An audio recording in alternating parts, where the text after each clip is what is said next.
महोदय, पहले तो मैं माननीय मंत्री अश्विनी वैष्णव जी को धन्यवाद देना चाहूँगा कि जिनके प्रयास से पिछले दिनों जो आंदोलन चल रहा था उन्होंने छात्रों की सारी मांगों को मान लिया। तो ये बहुत बड़ा ऐतिहासिक कार्य उन्होंने किया है।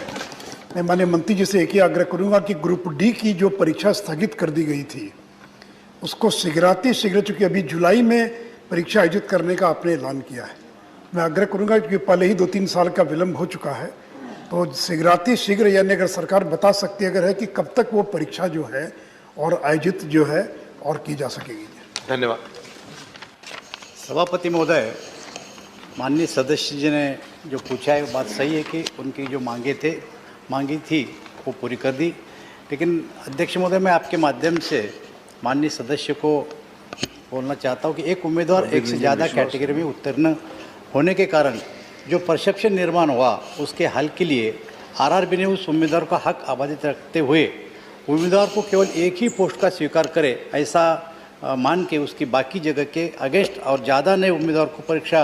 दूसरे चरण में शामिल होने का मौका दिया जाएगा। इसके कारण किसी के साथ भी अन्याय नहीं होगा और जल्द से जल्द उनकी परीक्षा लेके उनको उचित न्याय दिया जाएगा।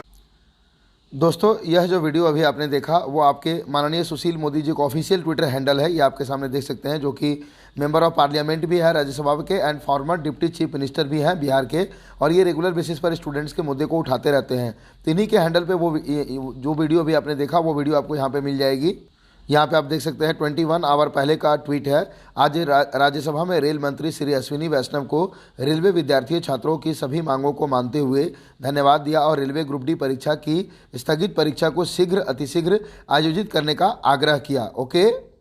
क्योंकि आपको पता होगा फ्रेंड, ग्रुप डी का ऑफिशियल नोटिफिकेशन की बात करें तो 23 फरवरी 2019 को ही आई थी और अभी जैसे कि आप लोगों का लगभग आज 26 मार्च है, तो आप समझ सकते हैं 3 साल से भी ज़्यादा का समय बीत चुका है और अभी तक स्टूडेंट्स को एग्जाम डेट तक का नहीं पता है। यहाँ तक कि जो एक्सपेक्टेड एग्जाम डेट पता भी है तो वो है जुलाई 2020 और अभी आप लोगों का मार्च ही चल रहा है, यानी कि अप्रैल मई जून लगभग 3 महीने के बाद एग्जाम है। तो आप समझ सकते हैं इतना ज़्यादा लंबा इंतजार कहीं से भी स्टूडेंट्स के लिए बिल्कुल भी सही नहीं है। यहाँ पे बात करते हैं कि इनके बाद का क्या इंपैक्ट हो सकता है। बिल्कुल इंपैक्ट हो सकता है फ्रेंड। आपने देखा होगा जिस प्रकार से सुशील मोदी जी लगातार स्टूडेंट्स के जो आंदोलन हुआ था उसके बाद से लगातार रेलवे मंत्री जी के टच में है और लगातार वो स्टूडेंट्स के सारे मुद्दों को स्टूडेंट्स के समक्ष रख रहे हैं, तो बहुत ज़्यादा आपका संभावना हो सकता है कि जो आप लोगों का एग्जाम है या तो अप्रैल में या फिर मई में भी कंडक्ट करवाया जा सकता है। ये देखने वाली बात होगी कि इसके ऊपर जो माननीय रेलवे मंत्री जी हैं क्या इसके ऊपर कोई जवाब देते हैं या नहीं देते हैं, क्योंकि जब से आप लोग का नोटिफिकेशन आया था जिसमें आप लोग का टेंटेटिव एग्जाम डेट मेंशन था सितंबर से अक्टूबर 2019, तब तक तो हम लोग रेलवे को कुछ भी नहीं बोल सकते थे और इस समय तक कोविड का नामो निशान नहीं था। लेकिन झारखंड में जब इलेक्शन था, आपको पता होगा दिसंबर 2019 में, उस समय हमारे माननीय प्रधानमंत्री जी धनबाद में रैली करने के लिए आए हुए थे। वहां पे भी हमें मौका मिला था कि लल्लन टॉप के समक्ष आवाज उठाने था। हम लोगों ने स्टूडेंट्स के मुद्दे को उठाया था कि सितंबर से अक्टूबर के बीच में ही एग्जाम हो जाना था, दिसंबर तक एग्जाम नहीं आया, स्टूडेंट्स बहुत ज्यादा परेशान है। आप समझ सकते हैं स्टूडेंट दिसंबर 2019 से ही परेशान है, तो अब तक स्टूडेंट्स की जो परेशानियां वो कहां तक पहुंच चुकी होगी। उसके बाद आपको पता होगा फ्रेंड 2 मार्च को एनटीपीसी का नोटिफिकेशन का लगभग 1 साल पूरा हुआ था, तो हम लोगों ने मतलब कि जैसे कि आपका जंतर मंतर पे भी धरना प्रदर्शन किया था, जो कि इजामपुर के विवेक सर के द्वारा लीड किया गया था। वहां पे हम लोगों ने भी अपना सपोर्ट दिखाया था। वहां पे भी हम लोगों ने ग्रुप डी और एनटीपीसी एग्जाम डेट का मांग किया था। वहां पे भी हमें केवल एनटीपीसी का एक टेंडर का नोटिस देकर के भेज दिया गया था कि एनटीपीसी के एग्जाम डेट का जो टेंडर है वो निकाल दिया गया है कि कौन सा बॉडी एग्जाम कंडक्ट करवाएगी। उसके बाद लगभग कोविड का दौर शुरू हो गया। फिर आप लोगों का जैसे कि आप लोगों का